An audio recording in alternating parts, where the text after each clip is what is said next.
This brings us then to our next session, who is Mr. Joshua Serfass, and I'm sorry I had no opportunity to ask you how you pronounce your name. Who is that not bad? Close, pretty close. Who is the Vice President Corporate Development and IR of Integra Resources, and who is going to be talking to you about the future workforce, the millennials, in that they are not the problem, they're the solution. So I think we ended on a pretty profound note there. Yeah, well, it was a great segue because, in fact, I am a millennial. So we can talk a bit more about what that means for the future of mining. I'm going to use a slightly different way to present here, so just give me 1 second while we get the iPad fired up.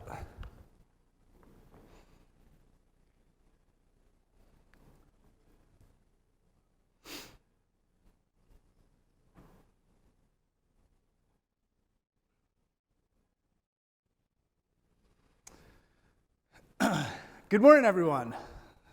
Morning, great, wow. It's a little early still, I guess. My name's Josh Serfass. I am a millennial. I'm an environmentalist. And I often allow both my social and environmental values to drive my consumption and to drive my voting. I work for a company called Integra Resources. Some of you may be familiar with them.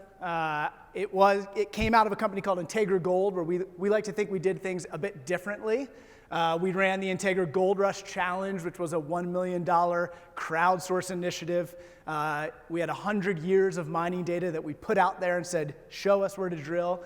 We ended up awarding $500,000 to SGS Canada, who used AI to identify some new ideas. What was really interesting about Integra Gold is it was run by a fellow who was 28 when he took over the company, and he was 33 when we sold it to Eldorado Gold in 2017.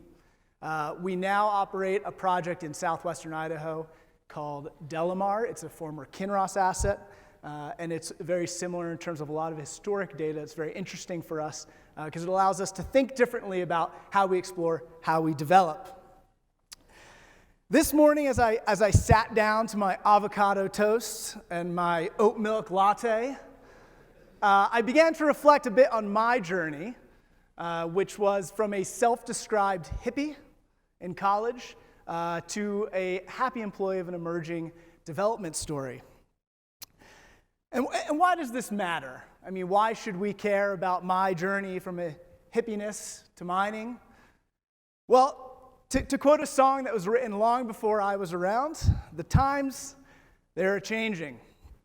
And you'll see me look at my phone here, and that's because there's some facts that I'm definitely going to talk about, and I don't want to get wrong. And also, I'm a millennial, so I'll have separation anxiety if I leave it back at the table. But we need to look no further than the 2018 midterm elections to understand the changing climate of the United States, of the world. The Pew Research put together some interesting facts about what happened in 2017. More than 1/5, that is 20, of the 91 new members of the House of Representatives are millennials.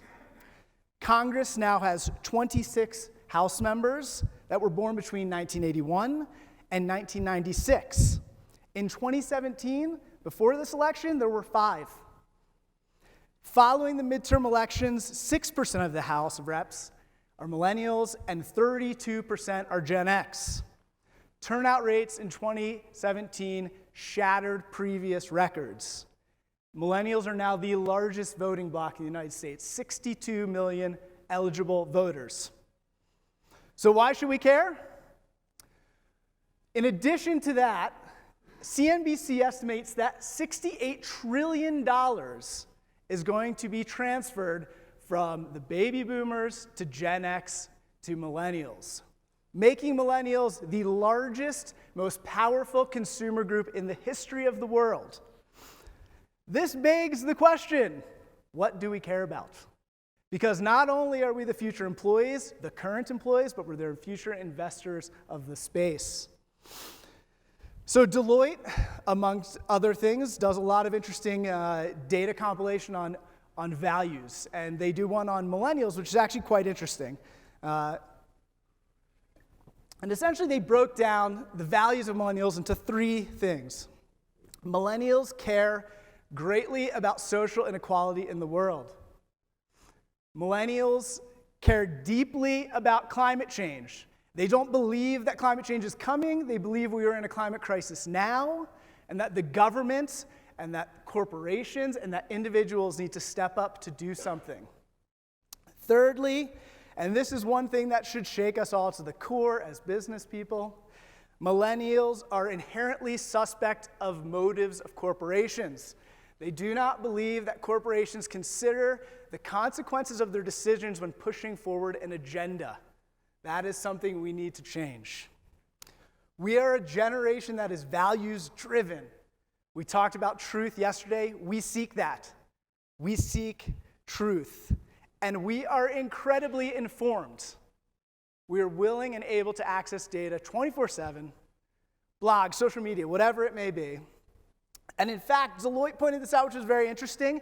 Because of that, we've created a new community. We are no longer constrained by geography, time zone, or even language. Because of social media, because of blogs, things that happen in every corner of the world can be accessed anywhere. You can't hide. So mining needs to pivot the message, and they need to broadcast it.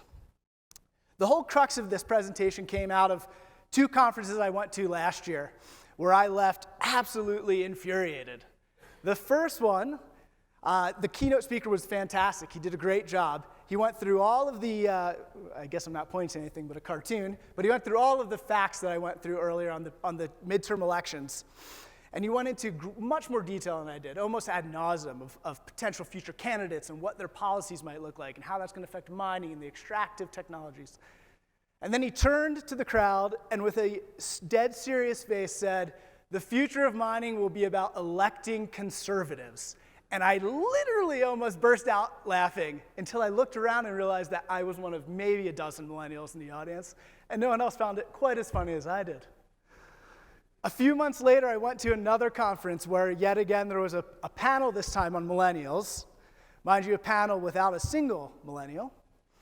And between giving us a hard time as a generation and complaining about us, they did offer almost no perspective on what the future holds with this generation coming forward. And really, I left these conferences absolutely infuriated.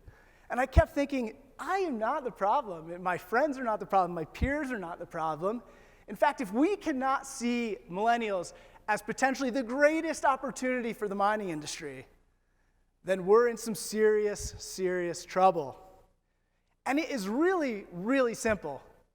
Millennials want transparency, they want honesty, and they want value-driven messaging that comes with some action. Unfortunately, historically, mining PR, for better or for worse, a lot of our focus was staying out of the news. If we could be out of the papers, out of the Auto Rock blog, we were doing a very good job. That is not going to resonate with millennials. As an industry, we need to stop hiding and start talking. We need to be very, very honest about what we do well, but we need to be very transparent about what we do poorly, because we can't hide the bad stuff from millennials. We are able to access it.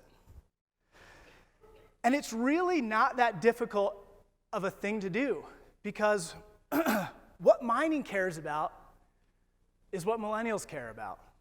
And this is a point that I hammer home with people who question how I can have values that seem to really disagree with the industry that I work in. So I really kind of narrowed it down to three things that mining can focus on, that we can broadcast, that we do really well, and that we don't talk about enough. One is economic development. Mining built Canada. It built a large portion of the Western United States. It provides thousands and thousands of high-paying jobs in often rural areas. In Canada, it is the largest private sector employee of Indigenous people. There is a lot of really good things we do from an economic perspective. Greta the green movement, think what you may about them. I welcome it.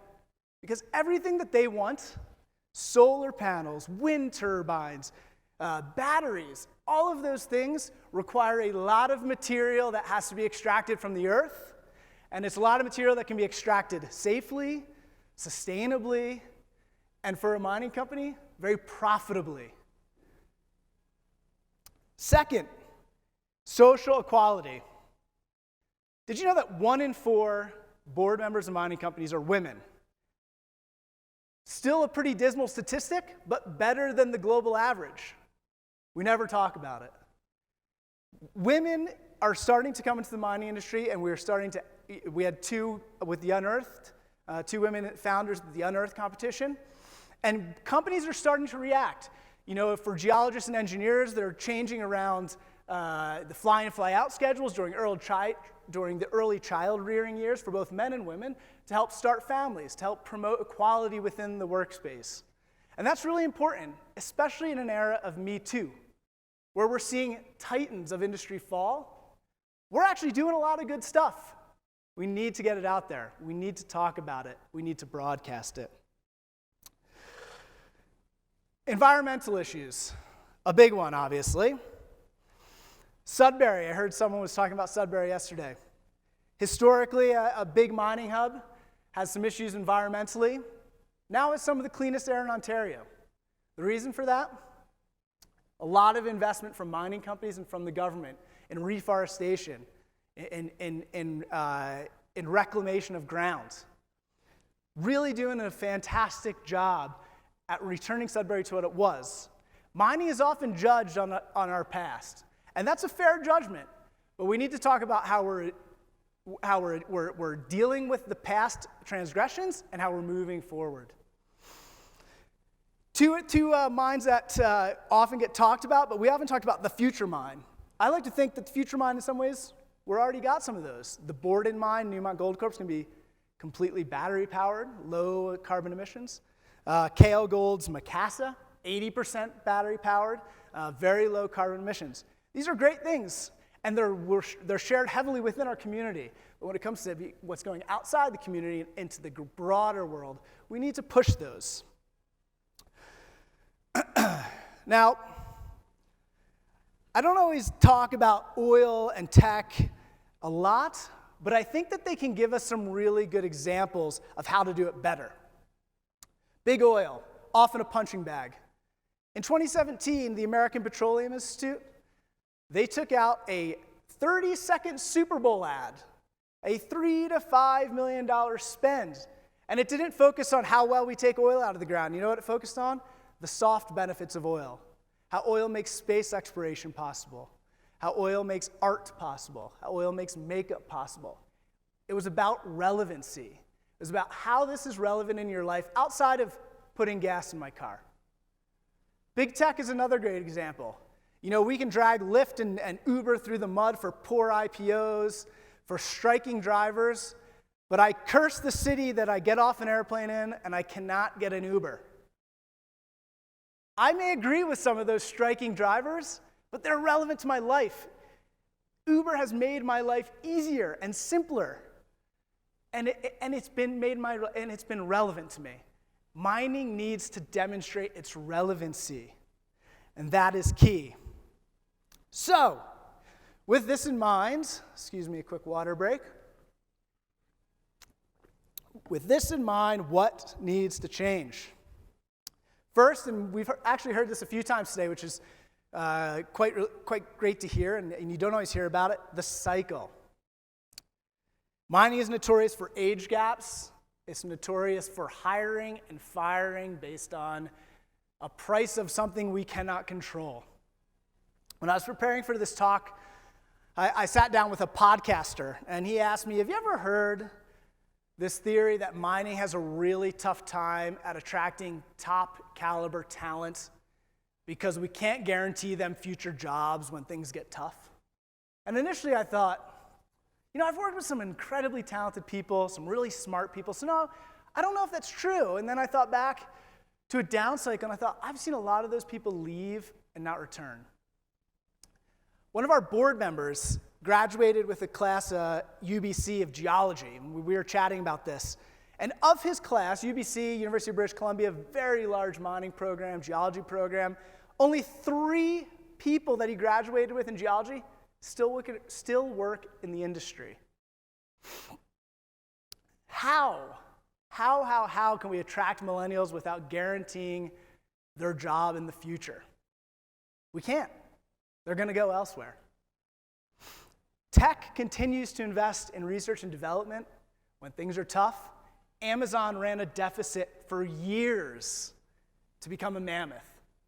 We as an industry need to address that down cycle and continue to employ people when the going gets tough. It's the only way we'll continue to retain talent. Second, let's holistically adopt multimedia. I look at social media metrics all the time. Videos, GIFs, that drives return. That drives clicks. That drives click-throughs. Millennials aren't looking at news releases. We're not looking at long research documents. What we're looking for is the quick, give us the information so we can then get pulled into it and look deeper. And you know what? There are some groups that are doing a fantastic job at this. I think part of this talk is not just slagging the industry, but also talk about, hey, we're starting to do this and we're doing a really good job. And I'm going to show you a few things that just caught my eye when I was preparing this. One of them, I'm not sure if a lot of people were here last year, but the MC was a guy named Steve DeJong, who was my former boss at Integra Gold, the first one. But he's now working on a project called Verify. So this is Verify. We like to joke that PowerPoints they're so 2017, am I right? Verify does 2 things which I think are really important for mining. It connects the investor to the project. You don't have to charter a flight. You don't have to drag them for 24 hours to your far-off land. And it also allows a millennial to understand what your site looks like. So, full disclosure, this is our project. But, there's 2 ways that I use this, and I love it. This is Florida Mountain. It's one of the 2 deposits at our project. You can see when people ask, oh, what does the project look like now? I heard it was partially reclaimed. I said, well, here you go. This is what it looks like. Or excuse me, what it looks like. The beauty of Florida Mountain is it has a modern mining history, which is these open pits you see, but it also has a very interesting historic mining history. And actually, the beauty of this app is I can say, you see all these historic dumps down the hill? These are all historic adits. These are historic dumps. So there was this old history. But you know what's even better? You want to see what this looks like? You want to see what our actual resource looks like? Well, let me show you. Here's the topographical map of Florida Mountain. I can take all these things off. You want to remove the pit shell. What I often like to add on here is our oxide transitional and sulfide component, so you can see how this resource looks within the topography of the hill. And then people say, well, tell me more about the historic aspect to this. And I say, well, we can come underground, look at some of our drill results, and you can see where our resource is. But here's the historic stopes. Here's the historic adits. It really allows people to connect, to understand what you're talking about, to be placed there. Video is another incredibly powerful way to get your message out to attract millennials. And I pulled 2 videos. The first one I think is just so great, and it's a Sandstorm video, Sandstorm Gold Royalties. And it's a quick, 20 seconds, and it's designed to grab your attention, to make you want to do a bit more research. So we'll just watch it really quickly.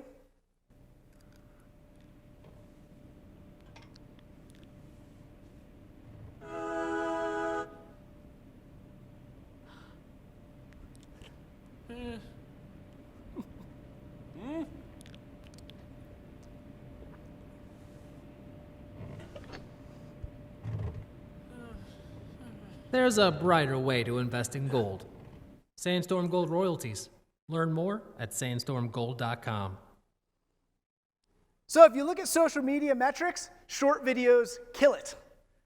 People don't have the time. People don't want to watch a long video. They want something quick, to the point, makes them laugh. Thought I was going to get a few more laughs, not going to lie, but not too bad. And you know what? Subscribe to Sandstorm YouTube channel. It's crazy. They have They have half a dozen of those, and they're all hilarious. The other way that you can use video, and once again, I'm going to selfishly talk a bit about our company, but this is the previous one, so the Integra Gold Rush Challenge, which I talked about. We used video a lot to tell the story a bit more about what we were doing as a company. This one's longer. I'll mute it and let it run in the background, and we'll keep going. But it allows us to tell the story in a different way. It allows us to use dynamic multimedia. We hit an ore body. All the rest is history.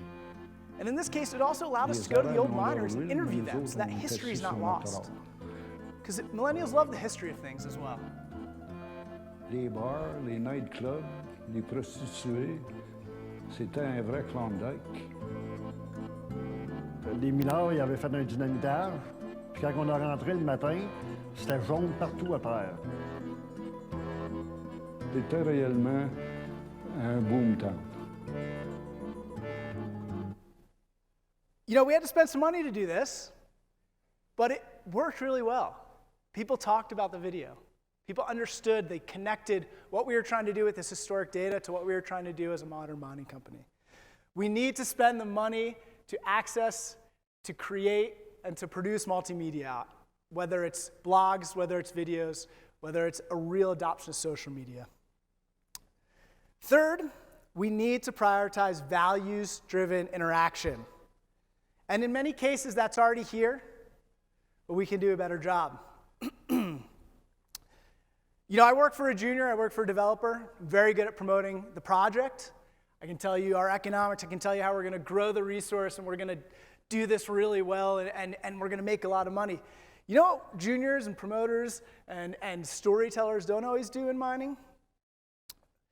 We don't connect how it affects the community, how it benefits the community, how it benefits our stakeholders better. And ESG, which we've talked a lot about already in these last 2 days, is really becoming something that is a necessary part of all of your meetings. In the last 2 years, I've sat through countless investor meetings, and now that is a question that always comes up. What's the community relations aspect? What are any of your environmental risks that you're dealing with? BlackRock, one of the largest investment firms in the world, recently came out and said big miners must portray their work better to ensure they retain their place in a market that is increasingly focused on ESG issues. And as a millennial investor, let me tell you that ESG isn't a nice thing to have. It's going to be a box that will have to be ticked to get our money. There's some great examples of companies that are actually doing a great job with ESG, and some of them are here. Rio, BHP, have made significant steps to divest out of coal, and a lot of that was from pressures from millennial investors. Maybe not always a popular decision, but it's one that they see as, carbon emissions is a very important part of their future, and dealing with that, they understand, is going to be part of attracting millennial employees and investors. In the aftermath of the tailings collapses, we saw multiple companies release public documents that outlined risks for their tailings dams, that also outlined how they were built. Things that 10 years ago, 15 years ago, we would have never seen those documents come to surface. So I think it's really important to acknowledge we're doing those things, but there's a lot more that's going to come, and it's going to be one of those things that it's not a nice to have, but it's a requirement moving forward. And fourth, let's be flexible. Mining is the ultimate adventure job, and millennials love adventure. I was talking to someone else about a job, and there was like a 60% travel component, and at the time I was like, maybe not. Every younger person I talked to, I'm an older millennial, they were like, oh, I would have totally taken the job. Like, how great would that be? We travel. Mining, that's what mining is. We need to promote that. We need to say, do you want adventure? Do you want to travel around the world? Do you want to meet interesting people? Work for a mining company. Furthermore, millennials, they're really driven by what they see in tech, which is results-oriented work environments. The 9 to 5, that's not appealing to us. We want flexibility. Yes, get the work done, but allow us to, go to Coachella. GitHub, LinkedIn, no longer track vacation days. If you get your work done, they don't care. And I think that's important. I think that's something miners need to start thinking about.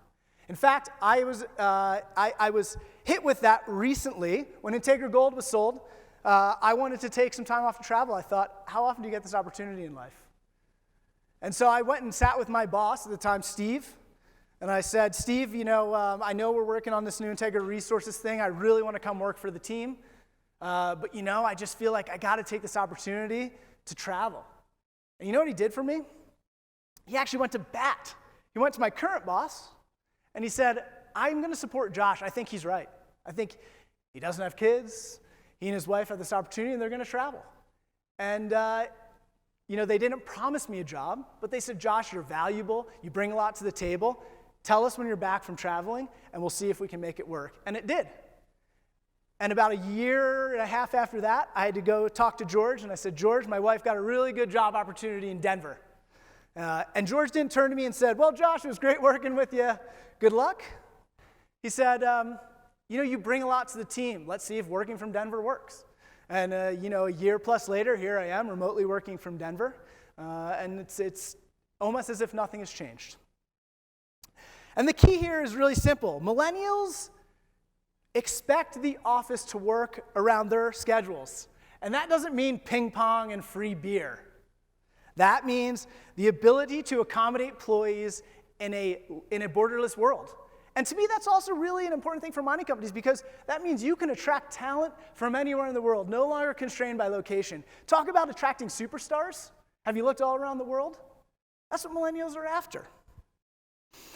And to wrap it up, if there's any questions, I'm just cognizant of one thing, which millennials hate more than anything else, which is all the talk and no walk.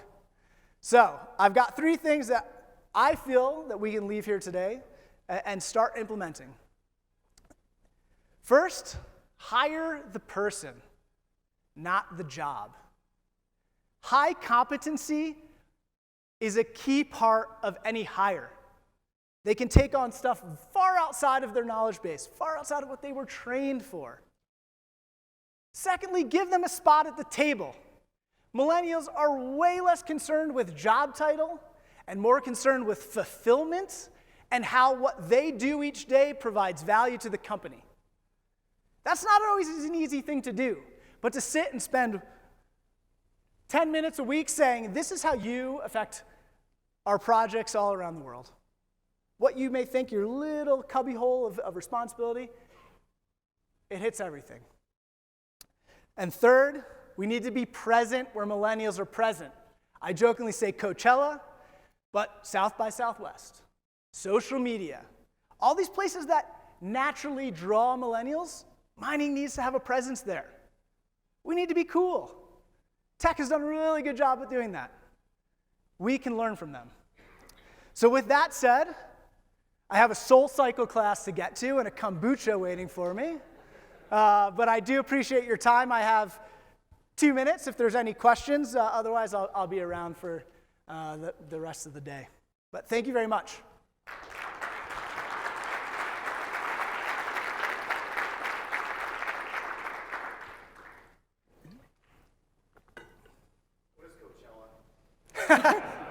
It's a music festival. I've never been. But it's the cartoon just cracked me up. So, because millennials are, we're not out of office people. Hit me up on Snapchat, text, Facebook, Instagram, whatever. We're always connected. We're always around. Quick question. Yeah. Actually, I'm Generation X, so I'm in between. I'm barely a millennial. So, Generation My X. wife pointed it out to me this morning. I've also my new hire. He's a baby boomer, right, Pete? So, joking aside, great presentation. I think that you touched a very interesting point. I believe that the mining industry, in terms of communication, there is a lot of models that millennials adopt, which somewhat works. I think that are more suitable for a business-to-consumer type of model versus to business-to-business. I think the mining industry still has done a lot in the face-to-face meeting due to the nature of the mining industry. We talk yesterday about building trust. So I think the big component is spending the time with the client, go to remote locations, sit down, discuss about the project. So I think that part, at least in my experience, is something that millennials sometimes have a hard time to digest, meaning the time and effort required to do certain things and spending time and is not so immediate and intuitive. There is a lot of good points on the technology that Millennial brings on board. I agree with you 100% in terms of image, in terms of efficient way to communicate, in terms of PowerPoint, in terms of color, in terms of use images versus word and all the 9 things. But I believe that maybe for a good integration in the mining industry from Millennial to previous generation, there has to be a little bit more willingness to listen from the Millennial side, actually. I think that upper management, senior Generation X, baby boomers are actually very willing to listen. At least in my experience, I find that there is a little bit of an obstacle of a millennial that are more geared toward a type of a McDonald's society. So everything now, immediately, satisfaction now. So mines, as we know, just from the nature of the business, from exploration to opening a mine, it takes 20 years. So clearly, those are, I think, of course, we can discuss later, maybe have a cup of coffee and not want to take too much of your time, but only 2 minutes after all. But what I'm saying is, there are certain things that are not so easy to apply, I believe, from this sexy way of Silicon Valley business model and working from the surfboard and all the 9 yards. I don't think that they fly in the mining industry. So that's a major gap that I find, for example, when I hire in my company and say, hey guys, guess what? You gotta go and do an installation of a cone crusher in the Arctic, the millennials with all the technology and stuff like that, or maybe pitch certain metallurgical solutions or what have you, and require for you to go there, and you cannot do this via Skype, fancy communication and whatever. In other words, there are certain obstacles of the mining industry that are unique to the mining industry that millennials should be able to embrace and deal with it in a way. So that's my comment. But other than that, I mean, the presentation was awesome. So no, well, I'm already over my time, so let's catch up later. But yeah, I hear you. We're a finical group, you know, the millennials. But if it was easy, it wouldn't be fun, you know. So thank you.